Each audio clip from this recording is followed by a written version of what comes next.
Hello and welcome to my channel. ഇന്നും ഒരുപാട് സ്പെഷ്യലായിട്ടുള്ള easy ആയിട്ടുള്ളൊരു റെസിപ്പിയാണ്. ഒരു തുള്ളി പോലും എണ്ണ ചേർക്കാത്ത ഒരു നാടൻ ചിക്കൻ റോസ്റ്റ്.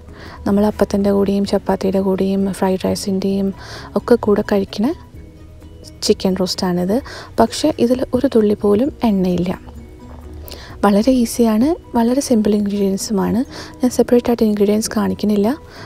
ഇങ്ങനെ വീഡിയോയിൽ ആഡ് ചെയ്യുന്ന സമയത്ത് ഞാൻ ഓരോ ഇൻഗ്രീഡിയൻസും പറയാം.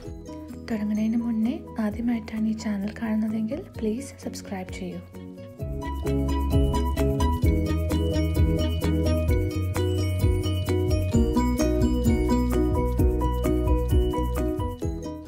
ഇത് തുടങ്ങാൻ വേണ്ടി ഞാൻ ആദ്യം 3 ടേബിൾ സ്പൂൺ യോഗട്ടാണ് എടുത്തേക്കുന്നത്. എന്നിട്ട് ഇതിനകത്തേക്കാണ് ഞാൻ മസാലയൊക്കെ ഓരോന്നായിട്ട് ഇടുന്നത്. ഈ യോഗട്ടിനകത്തേക്ക് 1 table spoon garam masala, 3 table spoon മല്ലിപ്പൊടി,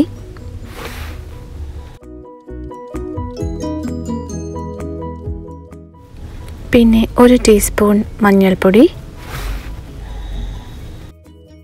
പിന്നെ 3 table spoon Kashmiri chilli powder അല്ലെങ്കിൽ പാപ്രിക്ക പൗഡർ. ഇത് ചിക്കൻ റോസ്റ്റിന് നല്ല റെഡ് കളർ കിട്ടാൻ വേണ്ടിയിട്ട് ഇടുന്നതാണ്.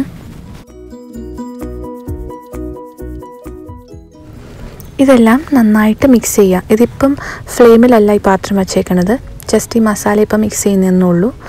ഇനി ഇതിനകത്തേക്ക് ആവശ്യത്തിന് ഉപ്പും കൂടി ഇടാം. ചിക്കനും കൂടി ആവശ്യമുള്ള ഉപ്പും കൂടെ ഈ മസാലയിലേക്ക് ഇടാം. ഞാൻ 1/2 കിലോ ചിക്കനാണ് എടുത്തേക്കുന്നത്. ഇത് ബോണോട് കൂടിയിട്ടുള്ള ചിക്കനാണ്, ചിക്കൻ ലെഗ് പീസസ് ആണ് എടുത്തേക്കുന്നത്. അടുത്തത് ചിക്കൻ ലെഗ് പീസസ് ഈ മസാലയിലേക്ക് ഇട്ട് നന്നായിട്ട് മിക്സ് ചെയ്യാം.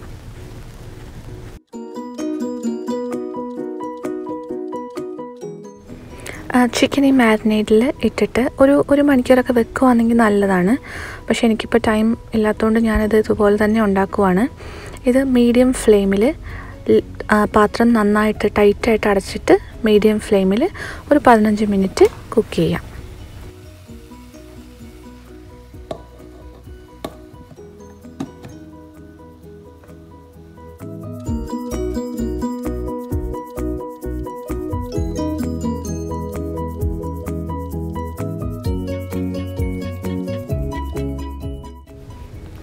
ഇടയ്ക്ക് 1-2 പ്രാവശ്യം ഒന്ന് ഇളക്കി കൊടുക്കണം. ഇപ്പോൾ 15 മിനിറ്റ് കഴിഞ്ഞിട്ടുണ്ട്.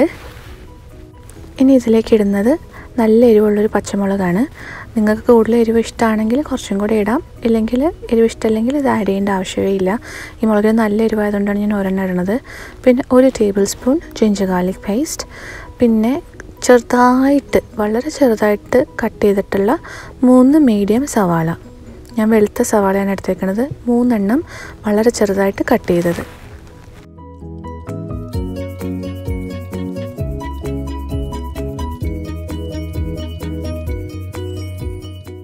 നന്നായിട്ട് യോജിപ്പിക്കുക. ഇത്രയും ഈ എക്സ്ട്രാ ഇട്ട 3 സാധനങ്ങളും കൂടെ ചിക്കൻ്റെ ഗ്രേവിയിൽ നന്നായിട്ട് മിക്സ് ചെയ്യുക.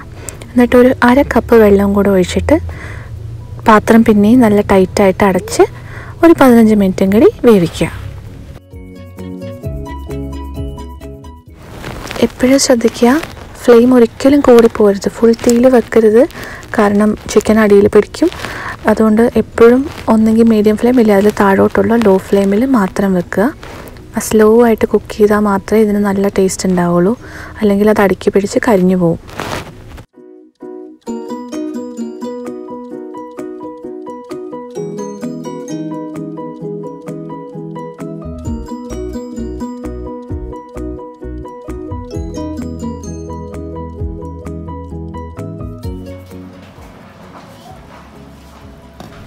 ഇപ്പോൾ പിന്നെയും 15 മിനിറ്റ്സ് കഴിഞ്ഞിട്ടുണ്ട്. ചിക്കൻ്റെ ഗ്രേവിയൊക്കെ നന്നായിട്ട് തിളച്ചു. ചിക്കൻ നല്ലോണം കുക്കായിട്ടുണ്ട്, നല്ല സോഫ്റ്റ് ആയിട്ടുണ്ട്. ഗ്രേവി കണ്ടോ, നല്ല റെഡ് കളറിൽ ആയിട്ടുണ്ട്. ഇതുപോലെ ഇഷ്ടമുള്ളവർക്ക് ഇതുപോലെ തന്നെ കഴിക്കാം. പക്ഷേ ഞാനിത് ഫുൾ ഗ്രേവി വറ്റിച്ചിട്ട് ഡ്രൈ ആയിട്ടുള്ള റോസ്റ്റ് പോലെ ആണ് ആക്കുന്നത്. അപ്പോൾ ഇനി പാത്രം തുറന്ന് വെച്ചിട്ട് ഒരു 5-10 മിനിറ്റും കൂടെ ഇങ്ങനെ ഇളക്കി കുക്ക് ചെയ്യുക. അപ്പോൾ ആ ഗ്രേവി എല്ലാം വറ്റിയിട്ട് ചിക്കൻ്റെ ജ്യൂസും വെള്ളവും എല്ലാം വറ്റിയിട്ട് ഇതുപോലെ നല്ല ഡ്രൈ ആയിട്ട് വരും. ഈ ചിക്കൻ റോസ്റ്റ് ഉണ്ടാക്കിയത് ഒരു ഗ്രീൻ പീസ് പുലാവിൻ്റെ കൂടെ കഴിക്കാനായിരുന്നു. 15 മിനിറ്റ്സും കണ്ട് പെട്ടെന്ന് ഉണ്ടാക്കാവുന്ന ഒരു പുലാവാണിത്. അതിൻ്റെ വീഡിയോയുടെ ലിങ്ക് ഞാൻ ഡിസ്ക്രിപ്ഷൻ ബോക്സിലും എൻഡ് സ്ക്രീനിലും കൊടുത്തേക്കാം.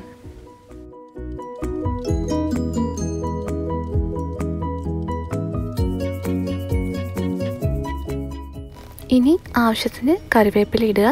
എത്ര ഇടുന്നോ അത്രയും നല്ലതാണ്, നല്ല ഫ്ലേവറാണ് കറിക്ക്. നാടൻ കറി ആയതുകൊണ്ട് നന്നായിട്ട് ഇട്ടുകൂടാ കറിവേപ്പില. എന്നിട്ട് ഒരു 2 മിനിറ്റും കൂടെ തീയിൽ വയ്ക്കുക. അപ്പോൾ ഒട്ടും എണ്ണ ചേർക്കാത്ത പക്ഷേ നല്ല ടേസ്റ്റുള്ള, നല്ല സോഫ്റ്റായിട്ടുള്ള ചിക്കൻ റോസ്റ്റ് ഇവിടെ റെഡിയാണ്. ഇത് അപ്പത്തിൻ്റെയും ചപ്പാത്തിയുടെയും ചോറിൻ്റെയും ഫ്രൈഡ് റൈസിൻ്റെയും എല്ലാത്തിൻ്റെയും കൂടെ കഴിക്കാൻ പറ്റിയ നല്ല ടേസ്റ്റുള്ള ഒരു ഹെൽത്തി ചിക്കനാണ്. നമ്മൾ ഒട്ടും കോംപ്ലിക്കേറ്റഡ് ആയിട്ടുള്ള മെത്തേഡല്ല, ഏറ്റവും സിമ്പിൾ ഇൻഗ്രീഡിയൻസുമാണ്. ഈ വീഡിയോ എല്ലാവർക്കും ഇഷ്ടപ്പെട്ടു എന്ന് വിശ്വസിക്കുന്നു. പ്ലീസ് ഒരു പ്രാവശ്യം ട്രൈ ചെയ്ത് നോക്കൂ. ഈ ചാനൽ ഇതുവരെ സബ്സ്ക്രൈബ് ചെയ്തിട്ടില്ലെങ്കിൽ പ്ലീസ് സബ്സ്ക്രൈബും ചെയ്യൂ.